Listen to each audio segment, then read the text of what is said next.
নমস্কার সবাইকে। আশা করি আপনারা সবাই খুব ভালো আছেন। আজ আপনাদের সাথে ভুটান ভ্রমণের কিছু কথা ও দৃশ্য শেয়ার করব। আমরা সকাল সকাল রেডি হয়ে ব্রেকফাস্ট করে বেরিয়ে পড়েছিলাম ভুটান ভ্রমণের উদ্দেশ্যে। আমরা চিলাপাতা ফরেস্টের এক অপরূপ সৌন্দর্য উপভোগ করতে করতে এবং কিছুটা বনের জীবজন্তুদের দেখার চেষ্টায় এগিয়ে চলছিলাম রাস্তা ধরে। এছাড়াও রাস্তার ধারে ছিল বিভিন্ন ফলের গাছ, আর সবচেয়ে বেশি যেটা উপভোগ করলাম সেটা হলো চা বাগান। এভাবেই চলতে চলতে আমরা পৌঁছে গেছিলাম ভুটানের একদম বর্ডারে। আমাদের বর্ডারে এসে সমস্ত ট্রেকিংয়ের পর আমরা চলে গিয়েছিলাম ভুটানের বিখ্যাত ঝুলন্ত ব্রিজে। এখান থেকে আশেপাশের কিছু সৌন্দর্য উপভোগ করে আমরা কিছুটা ফটো ও ভিডিও তুলে নিয়েছিলাম। এখানে অন্যদিন খুব ভিড় থাকলেও ওই দিন আমাদের খুব একটা ভিড়ের সম্মুখীন হতে হয়নি। এর পাশে এমনি একটি ব্রিজ ছিল, যেটি ছিল গাড়ি এবং বড় গাড়ি, মালবাহী গাড়ি যাতায়াতের জন্য।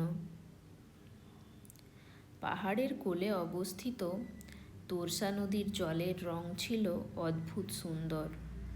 এরপর আমরা চলে গিয়েছিলাম ভুটানের একটি বিখ্যাত মনেস্ট্রিতে, যেটির নাম ওদের টিবেটান ল্যাঙ্গুয়েজে ছিল চুখা। এখানকার অদ্ভুত নিস্তব্ধতা মনে এক অপার অসীম শান্তির অনুভূতি দিচ্ছিল।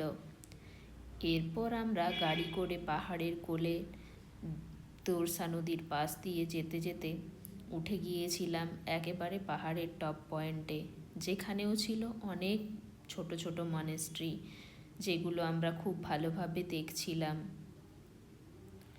আচ্ছা, পাহাড়ের এই ফুলটি তোমরা কেউ কখনো দেখেছো? এর নাম জানলে তোমরা অবশ্যই কমেন্ট করে জানিও। এরপর আসি এই ভুটানে আমরা কিভাবে এলাম।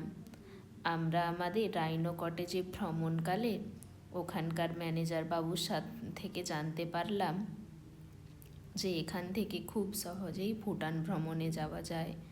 তাই তাদেরই সহযোগিতায় আমরা চলে এসেছিলাম এখানে আসার জন্য আমাদের আধার কার্ড দিয়ে ওখানে কিছু তথ্য পাঠিয়ে সেখান থেকে আমরা আমাদের পারমিশন নিয়েছিলাম।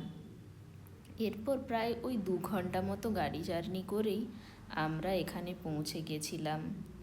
তোমরাও যদি কেউ যেতে চাও তাহলে এইভাবে যেতে পারো খুব সহজেই।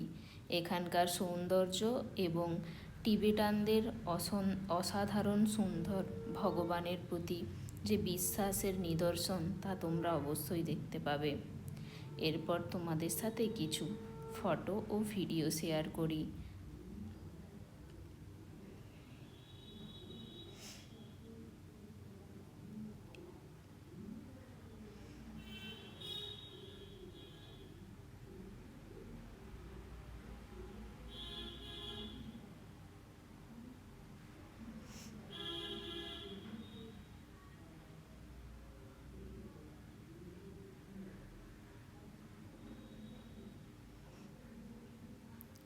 আজ তাহলে এই পর্যন্তই।